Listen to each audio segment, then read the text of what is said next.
রাজধানীর ডেমরা কলেজে পিঠা উৎসব উদ্বোধন করেছেন কলেজের অধ্যক্ষ ডক্টর মোহাম্মদ নূর আলম।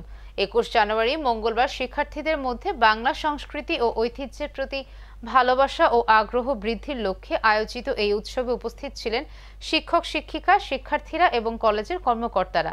বিস্তারিত দেখুন মনিরুল ইসলামের পাঠানো রিপোর্টে। উদ্বোধনী বক্তব্যে ডক্টর মোহাম্মদ নূর আলম বলেন, বাংলাদেশের সাংস্কৃতিক ঐতিহ্যের অংশ হিসেবে পিঠা এক বিশেষ স্থান দখল করে আছে। আমাদের তরুণ প্রজন্মের মধ্যে এই ঐতিহ্যকে জাগ্রত রাখা এবং আমাদের সংস্কৃতি সম্পর্কে সচেতনতা বাড়ানোর অত্যন্ত গুরুত্বপূর্ণ।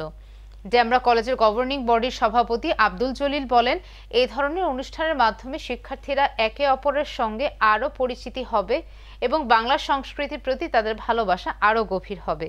পিঠা উৎসবে বিভিন্ন ধরনের ঐতিহ্যবাহী পিঠার প্রদর্শন করা হয়, যার মধ্যে ছিল বাঁশ পিঠা, সতিন পিঠা, ভাপা পিঠা, পুলি পিঠা, চিতই পিঠা, রসগোল্লা এবং আরও অনেক মিষ্টান্ন।